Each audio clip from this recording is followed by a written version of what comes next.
The cook gets to stay in the station and cook. Yes. We got 4 guys on the engine. Captain, engineer, 2 firemen. One of them's a paramedic. Today, that's not me. I'm the cook. I get to stay. Boom! Not a big deal call anyways. All right. So, I've got my milk. Got my cinnamon. So with the cinnamon, I just sprinkle the top and give it a little extra flavor. When this stuff cooks, man, if I had smell-o-vision here, you could be like, man, what is going on in that kitchen? It's the cinnamon cornbread. That's what it is. If I have jalapenos, I'll throw them in there too, but I don't. All right, next is a third cup of vegetable oil, so that's 2.6.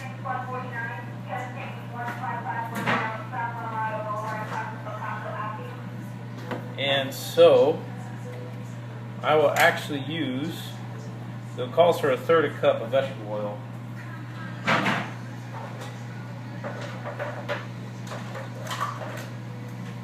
So I got a third cup right here. So I'm going to do 2 of these, and I use olive oil. So, vegetable oil. What's a vegetable? Corn oil, vegetable oil, or olive. Olive oil is a vegetable oil. And I like to use olive oil. Why? Because it's a little bit healthier, so to speak. In this recipe, calories, out the door. So, 2 of these. So there's 1/3 of a cup. And here's number 2. So 2 1/3 cups, which would be 2.6. If you do your math correctly, you know how to do fractions, which I had to relearn this year with my son taking pre-algebra. Google was my friend, I'll tell you what. Now, I'm a paramedic. I have to know my math when I'm doing calculations especially for pediatrics. And I had to relearn my fractions all over again. Embarrassing. How fast you forget stuff. So, anyways, now I got everything in there. Now I get 3 tablespoons of butter, so I need 6. So I get a whole steak, melt it, throw it in there, and I get to incorporate everything.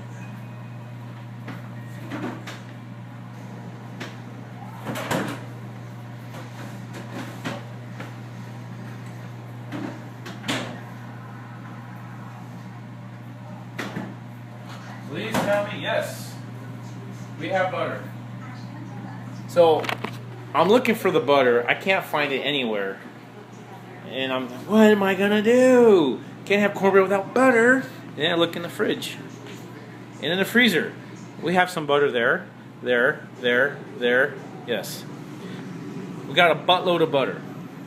I'd say that's plenty.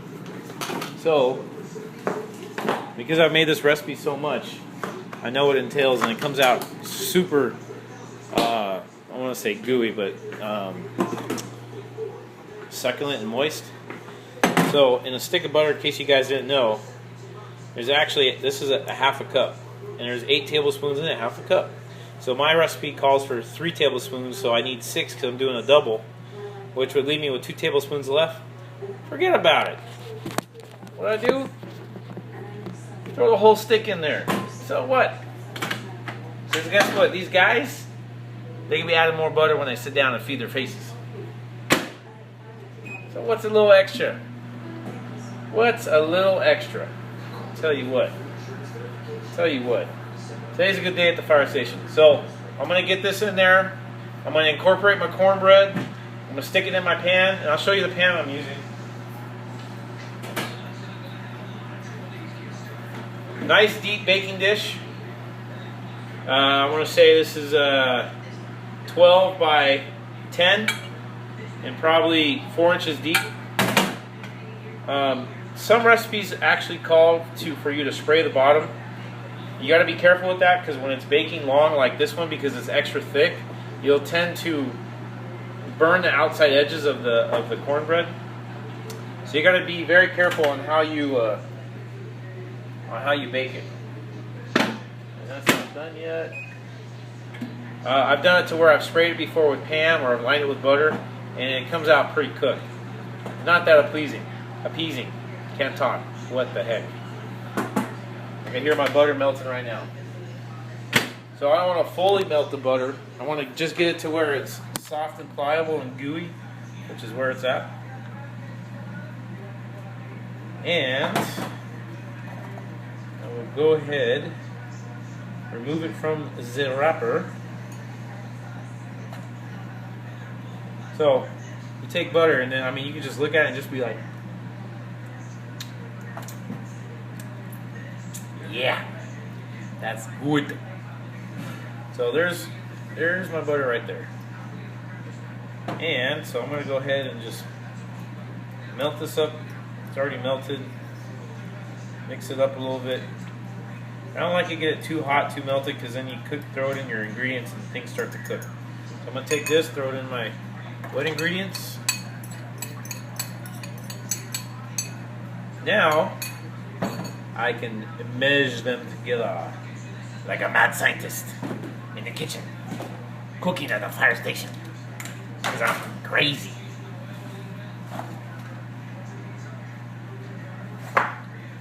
YouTube. How things have evolved over the years. Now, I got two dishes here that are even in size. Normally I would have put this in a bigger dish, which I think I'm going to.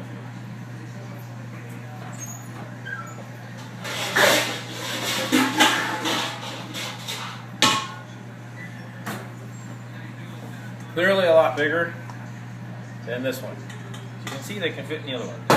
So when I get done with this, I'm going to go outside and check on the charcoal, because that stuff needs to go in there. I need to get that barbecue up to temp. It's almost time.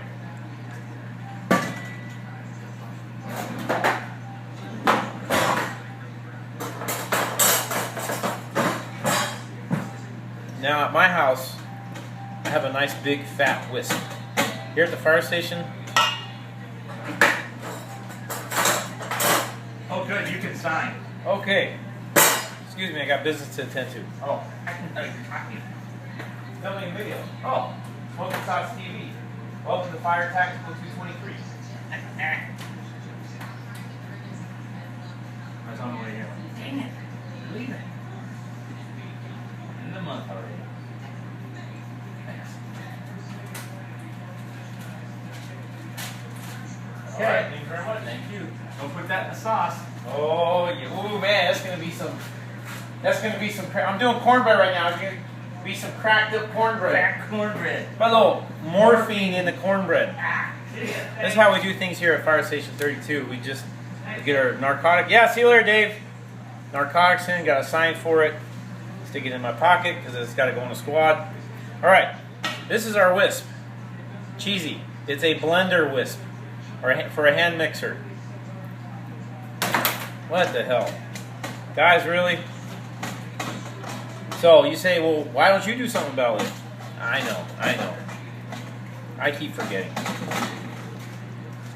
It's not like we cook all the time. So our rotation here at the station is when everyone takes turns to cook. You have a cooking schedule, which goes up on the list for the month, and someone at the station is in charge of putting the schedule together. Usually the captain does it because he's on the computer most of the time, putting all that stuff down, getting everybody paid, make sure everyone's on duty and in their proper spot. Or the fireman could go in there like I do it for my shift, and it's usually a 3-month outlook. You get everyone plotted for the next 3 months. Especially if we have new bodies coming to the station, then we just go ahead and change them out, whatever, what have you, what take you, so be it. Okay, so I have my cornbread all mixed up, all nice and gooey. Everything is congealed together. Now what I need to do is lightly spray my baking dish. This light spray.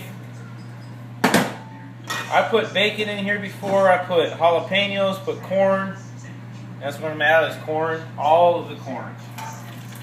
Again, every recipe that you guys take off the line, or wherever you get it from, just do something to make it your own.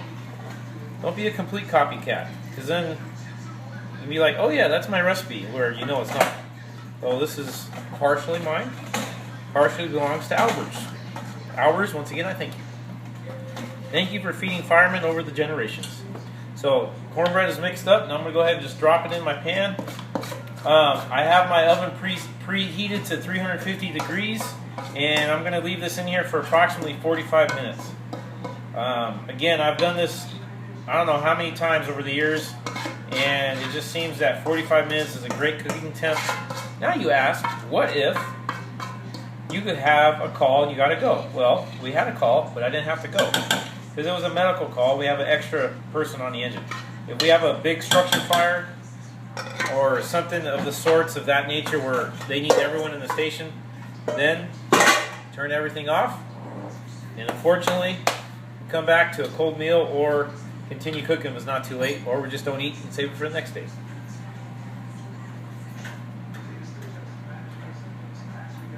Actually, I don't have my oven preheated, and I forgot to do that, so we'll do that now. I'm going to let my cornbread sit there, my chicken's over there chill.